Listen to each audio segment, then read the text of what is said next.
Hello नमस्कार दोस्तों, RJ real job नामक चैनल में आपका स्वागत है। हर बार की तरह आपके लिए एक नई वैकेंसी आई। जानते हैं इस वैकेंसी के बारे में पूरा डिटेल से। दोस्तों, पावर ग्रिड की तरफ से यहाँ पर 137 पोस्टों के यानी ऑनलाइन आवेदन यहाँ पर 11/8/2021 को यहाँ पर ऑफिशियल नोटिफिकेशन के जरिए यहाँ पर बता दिया गया है कि 137 पोस्टों पर यहाँ पर ऑनलाइन आवेदन निकाले गए हैं। तो दोस्तों, इस वैकेंसी के बारे में पूरा age limit, salary, important dates, कितनी पोस्टें हैं और पूरा डिटेल से अपन यहाँ पर क्लियर करेंगे।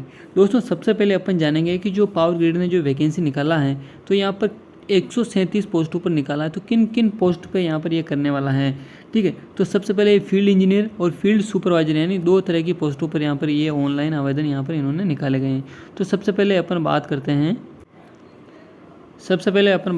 Post and category wise breakup for the breakup of vacancies के बारे में अपन अब बात करते हैं। तो सबसे पहले यहाँ पर नेम ऑफ द जो आप पोस्ट आईडी की बात करते हैं तो 187, ठीक है। तो 187 के लिए यहाँ पर फील्ड इंजीनियर इलेक्ट्रिकल के लिए यहाँ पर 48 वैकेंसी है, ठीक है। इसके लिए अपन जनरल की बात करें तो 22 और ओबीसी के लिए यहाँ पर 12 हैं। इसके बाद एससी के लिए यहाँ पर 7 और एसटी के लिए 3 और ईडब्ल्यूएस के लिए यहाँ पर टोटल 4 पोस्ट हैं। इसके बाद अपन जो सेकंड नंबर की पोस्ट देखते हैं वो होती हैं फील्ड इंजीनियरिंग सिविल के लिए, ठीक है। यहाँ पर 17 पोस्टें हैं, ठीक है। 9, 4, 2, 1 यहाँ पर एसटी, एससी, ओबीसी और जनरल के लिए पोस्टें रखी गई। इसके बाद अपन फील्ड सुपरवाइजर की अपन बात करते हैं तो फील्ड सुपरवाइजर इलेक्ट्रिकल के लिए यहाँ पर 50 पोस्टें हैं, ठीक है। जिसके लिए यूआर के लिए यहाँ पर जनरल के लिए 22 हैं, ठीक है। और ओबीसी के लिए यहाँ पर 13 पोस्टें हैं। एससी, एसटी, एससी के लिए 7, 3 और 5 यहाँ पर पोस्टें रखी गई हैं। इसके बाद इसी आधार पर यहाँ पर फील्ड जो सुपरवाइजर सिविल से रिलेटेड है उनका 22 वैकेंसीज हैं, ठीक है। जनरल का 11, ओबीसी का 5, एससी, एसटी, ईडब्ल्यूएस का यहाँ पर 3, 1, 2 यहाँ पर पोस्टें टोटल रखी गई हैं, ठीक है। इसके बाद अपन जो एज लिमिट की यहाँ पर बात करेंगे तो यहाँ पर मैक्सिमम एज यहाँ पर 29 होना चाहिए, ठीक है। 27/8/2021 से पहले उनका इतना एज होना चाहिए। अगर आपको फिर भी एज को लेकर कन्फ्यूजन है तो आपकी एज यहाँ पर 1992 से लेकर 2003 तक के बीच में अगर आपका एज जन्म बर्थ डेट है तो आप इसमें ज़रूर अप्लाई कर सकते हैं। इसके बाद अपन जॉब जो स्पेसिफिकेशन की बात करते हैं, यहाँ पर जो पोस्ट आईडी यहाँ पर 187 है, ठीक है। तो उसके लिए आपको जो फील्ड इंजीनियर इलेक्ट्रिकल हैं तो उसके लिए आपको ये एजुकेशन क्वालिफिकेशन यहाँ पर क्या रहने वाली है, ठीक है। तो अपन जो फील्ड इंजीनियर इलेक्ट्रिकल की अपन बात करते हैं तो उसके लिए यहाँ पर फुल टाइम आपका या तो बीटेक या फिर बीएससी इंजीनियरिंग या फिर बी पावर इंजीनियरिंग में होना चाहिए, ठीक है। इसके लिए इन आपका इक्विवेलेंट कोई भी जो यूनिवर्सिटी वगैरह उनसे होना चाहिए।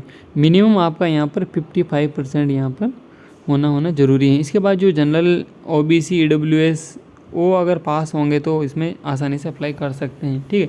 इसके बाद जो डिसिप्लिन की अपन बात करते हैं इसके लिए इलेक्ट्रिकल होना चाहिए या फिर electrical power, electrical and electronics, power system, ठीक है। और पावर इंजीनियरिंग, इनमें इनका फुल यहाँ पर अच्छा नॉलेज यहाँ पर होना ज़रूरी माना गया। इसके बाद जो फील्ड एक्सपीरियंस की बात करते हैं तो यहाँ पर 1 साल का आपको एजुकेशन मतलब इसका एक्सपीरियंस होना चाहिए। Design engineering, construction, testing and commissioning, ETC, rural जो इलेक्ट्रिफिकेशन होता है, distribution management system DMS system होता है, सब ट्रांसमिशन ST और ट्रांसमिशन लाइंस और सब स्टेशन, इनका अगर आपके पास 1 साल का एक्सपीरियंस है तो आप इसमें आसानी से अप्लाई कर सकते हैं। अगर आपके पास जो एक्सपीरियंस है तो आप इसमें ज़रूर आवेदन करें।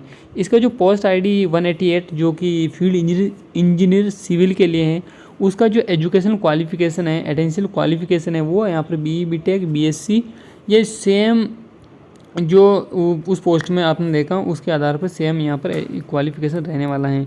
इसमें मेन ये होता है कि आपका सिविल इंजीनियरिंग में यहाँ पर सब्जेक्ट होना ज़रूरी है। इसके बाद जो एक्सपीरियंस है वो यहाँ पर 1 साल का होना चाहिए। जो भी अपना सेम उस पोस्ट में देखा गया वो भी यहाँ पर आप देख सकते हो। इसके बाद अपन बात करते हैं जो पोस्ट आईडी यहाँ पर 189 है जो कि फील्ड सुपरवाइजर इलेक्ट्रिकल के लिए। तो इसके लिए जो क्वालिफिकेशन यहाँ पर 3 साल का डिप्लोमा होना चाहिए इलेक्ट्रिकल में, ठीक है। विद 55% अगर आप SC, ST, OBC हैं तो आप यहाँ पर पास होंगे तो आप इसमें आसानी से अप्लाई कर सकते हैं। Higher technical qualification like BTech, MTech, ME with और without diploma is not allow. अगर आपके पास ये अगर एजुकेशन क्वालिफिकेशन है, अगर आपके पास डिप्लोमा नहीं है तो आप इसमें अप्लाई नहीं कर सकते हैं फ्रेंड्स। इसके बाद जो डिसिप्लिन की अपन बात करते हैं तो इसमें electrical, electrical power, electronics, power system, इनमें आपको अच्छा खासा यहाँ पर नॉलेज होना ज़रूरी है। अगर एक्सपीरियंस की बात करते हैं तो आपको 1 साल का यहाँ पर एक्सपीरियंस, यहाँ पर construction testing and commissioning, electrical वगैरह जो भी rural sub station, TL, ST, इनका आपको 1 साल का एक्सपीरियंस है, तो इसमें आसानी से आप अप्लाई कर सकते हैं। पोस्ट आईडी यहाँ पर 190 अपन देखते हैं, तो उसमें जो कि पोस्ट है फील्ड सुपरवाइजर सिविल के लिए, तो आपको सेम एजुकेशन क्वालिफिकेशन यहाँ पर अपन ने देखी वही होना चाहिए 55% मार्क के साथ, और डिप्लोमा यहाँ पर होना ज़रूरी है।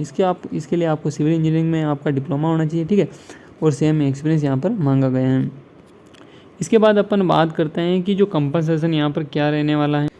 तो यहाँ पर जो पोस्ट आईडी 187 और 188 है उसके लिए यहाँ पर 30,000 प्लस यहाँ पर 35% यहाँ पर TADA वगैरह जो भी रहने वाला है, HRA वगैरह, और पोस्ट आईडी जो 189 और 190 है उसके लिए यहाँ पर 23,000 प्लस यहाँ पर 35% यहाँ पर TADA HRA जो भी यहाँ पर रहने वाला है, ठीक है।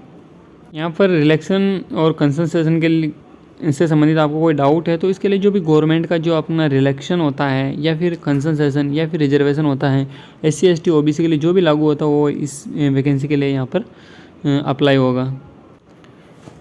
दोस्तों यहाँ पर जो सिलेक्शन प्रोसेस की बात करते हैं फील्ड इंजीनियरिंग के लिए, तो यहाँ पर सबसे पहले आपका यहाँ पर स्क्रीनिंग टेस्ट लिया जाएगा, ठीक है। स्क्रीनिंग टेस्ट होने के बाद में अगर टेस्ट लिया जाएगा उसके बाद में अगर ज़रूरत पड़ी तो आपका फिर इंटरव्यू लिया जाएगा, ठीक है। तो आपको इस टेस्ट के लिए आपको तैयार रहना है, ठीक है। जो टेस्ट होने वाला है उसमें कौन कौन से यहाँ पर टॉपिक्स आने हैं, तो टेक्निकल से यहाँ पर 50 क्वेश्चन और एप्टीट्यूड से यहाँ पर 25 क्वेश्चन यहाँ पर आने वाले हैं, ठीक है। इसके लिए आपको 40% यहाँ पर जो कि जनरल के हैं उनको लाना पड़ेगा पास होने के लिए, और EWS के लिए यहाँ पर 30% रखा गया है। तो एक सवाल यहाँ पर 1 मार्क का होगा और नेगेटिव मार्किंग इसमें नहीं रहने वाली, टेंशन लेने की कोई ज़रूरत नहीं है। नेक्स्ट पोस्ट है यहाँ पर फील्ड सुपरवाइजर की रहने वाली है, तो इसके लिए आपको सबसे पहले यहाँ पर स्क्रीनिंग टेस्ट देना होगा, ठीक है।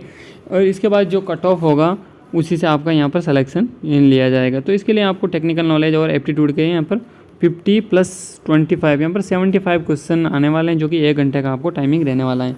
उसको पास करने के बाद आपका जो भी आपका कट ऑफ रहेगा उसके आधार पर आपका सिलेक्शन लिया जाएगा। एप्लीकेशन की जो फीस आती है वो इंपॉर्टेंट पॉइंट्स होता है अपने लिए, जो कि मायने रखता है हर स्टूडेंट के लिए। तो फील्ड इंजीनियर के लिए जो इलेक्ट्रिकल और सिविल के लिए 400 है, और फील्ड सुपरवाइजर की यहाँ पर 300 रुपये यहाँ पर फीस रखी गई है, ठीक है।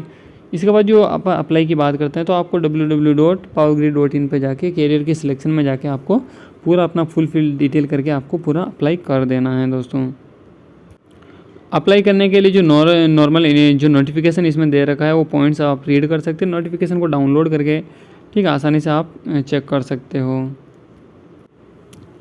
इसके बाद अपन बात करते हैं इंपॉर्टेंट डेट्स क्या रहने वाले। तो यहाँ पर जो फॉर्म स्टार्ट होने की डेट यहाँ पर 13 अगस्त रखी गई है, ठीक है, और क्लोजिंग डेट यहाँ पर 27 अगस्त रखी गई है।